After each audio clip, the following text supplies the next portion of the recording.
accountancy pun mungkin akan touch sikit-sikit. Finance tak ada. Okey, sebab dalam management dia akan membincangkan berkenaan tentang apa step-step dia. So kalau ada yang ambil bisnes dia akan tahu macam mana ada planning, kemudian ada controlling, ada monitoring, ada evaluation. Tak payah ambil bisnes pun boleh baca juga buku management kat sini kan. Okey, bagaimana Allah Subhanahu Wa Taala kemukakan teori ni bila saya ambil modul tu, bila cikgu menerangkan, lecturer menerangkan begini. Dia teruskan betul bagaimana Islam dah datangkan awal berkenaan tentang konsep-konsep yang dinyatakan itu. Yang antaranya adalah konsep monitoring ataupun reform. Bahasa Arab sebut reform. Sebab itu kita malaikat belah kanan adalah raqib. Riqabah ni pun adalah daripada perkataan ni. Okey, raqabah dia jadi raqib ni malaikat yang mencatat belah kanan kita dan atid belah kiri. Okey, cuma dalam bahasa Arab digunakan perkataan riqabah sebagai konsep monitoring. Yang bila saya study berkenaan tentang konsep monitoring dalam Islam ni, dia sangat-sangat lebih bagus daripada konsep monitoring dalam konteks corporate management. Kenapa saya kata begitu?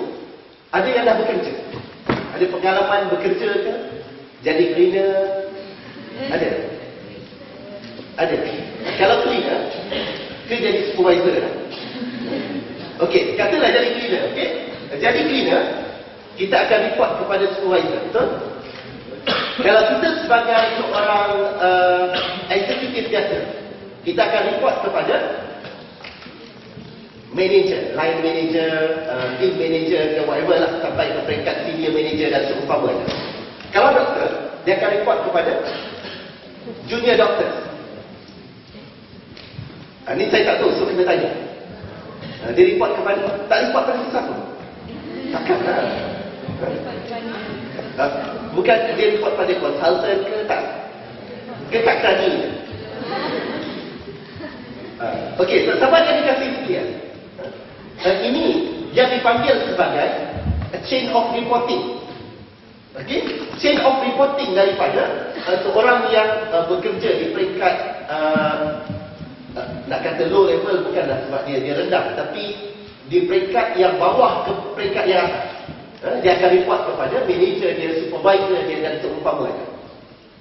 Dan untuk memastikan ini, supervisor pula berperanan untuk monitor.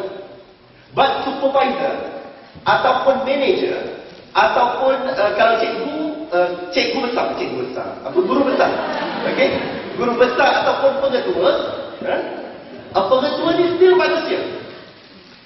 Yang kalau katakan kalau kita ambil contoh sekolah, okey, sekolah biasanya ada berapa kelas? 40 kelas, 30 kelas. Katalah dia ambil sekolah rendah lah, darjah 1 hingga darjah 6. Okey, darjah 1 itself ada at least 3 kelas. Di 3 kelas ni pun taraf sekolah kampung. Kalau sekolah kat bandar-bandar mungkin 5 kelas, 6 kelas. Okey, even 10, 11 kelas pun ada juga. Maka kat sini guru besar lagi, sebab dia manusia, dia tak boleh dalam satu masa dia duduk kat semua 40 kelas tadi. Apatah lagi guru besar yang malas. Okey, begitu juga dengan manager ataupun supervisor. Siapa yang pernah jadi cleaner, saya zaman-zaman muda-muda dulu pun pernah juga terlibat sebagai cleaner ni. Katalah cleaner tak ada 40 orang, supervisor mungkin ada 2 ataupun 3 orang.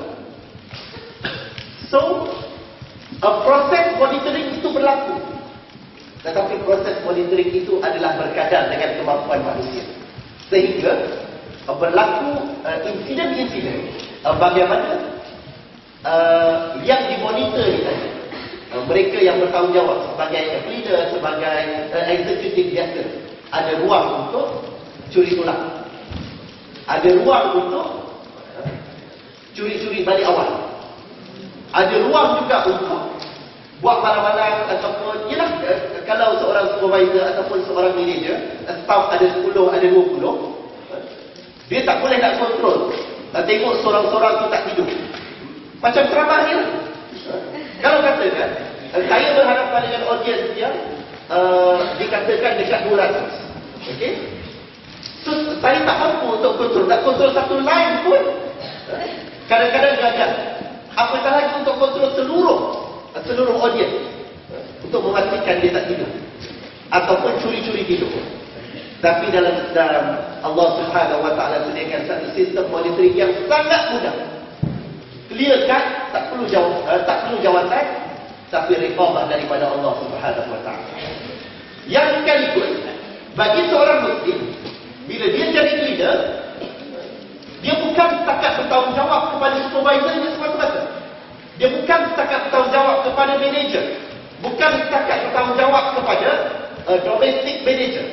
Kalau leader ni domestic manager, dia tak panggil lah cleaning manager, biasanya domestic manager. Macam bagus sikit jawatan tu. Okey? Jadi sahabat sekalian, seorang muslim bila menjadi doktor, dia bukan setakat report kepada doktor yang senior doktor ke ataupun konsultan ataupun seumpamanya. Seorang engineer bukan setakat report kepada manager je semata-mata, tetapi perlu beringat kita report kepada Allah Subhanahu Wa Taala. Dan riqabah dalam konteks Islam ni yang akan dapat menjamin kalau muslim yang bekerja sepatutnya perform much better daripada orang-orang yang bukan Islam. Orang bukan Islam, dia akan setakat deal dengan manager. So dia akan buat kerja, memastikan kerja jalan, tak kira berada dalam keadaan yang terbaik ataupun tidak.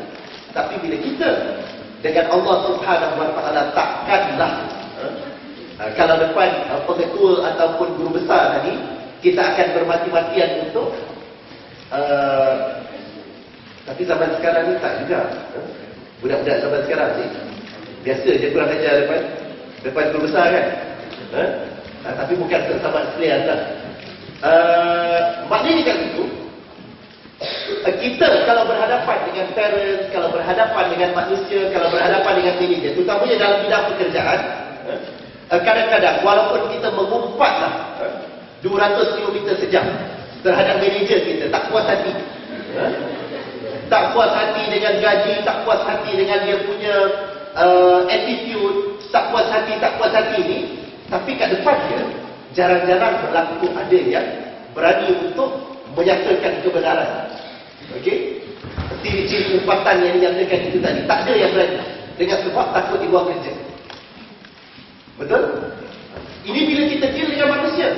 Bila kita deal dengan manager, dengan senior manager tadi. Tapi bila deal dengan Allah Subhanahu Wa Taala, bagaimanakah yang sepatutnya kita perform? Dengan sebab itu, dalam bidang kerjaya apapun yang dipilih, Allah minta kita untuk buat yang terbaik yang kita bincang semalam. Kita perlu cemerlang, gemilang dan terbilang. Muslimin dan muslimat sedang hadirin yang hadirat dan hadirat sekalian. Ada yang sambung terberak, right? Itu tidak membabitkan yang hidup ataupun yang mati. So kita harapkan sahabat-sahabat sekalian jadi mereka yang betul-betul excellent. Macam mana excellence kita sepatutnya duniawi dan ukhrawi, insyaAllah. Muslimin dan muslimat sedang hadirin dan hadirat yang dikasihi sekalian.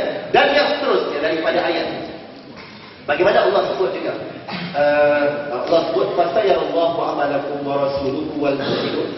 Allah dari kat pukul 10. Okey, kita cuba untuk ringkaskan insya-Allah. Tak masuk lagi wadah ni. Okey,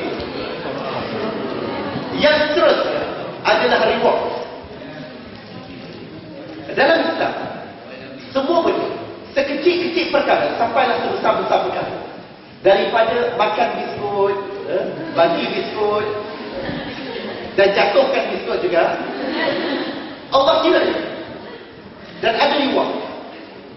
Okey? Kalau jatuhkan biskut dengan niat supaya kawan tak dapat biskut, dia akan dapat reward yang tak baik.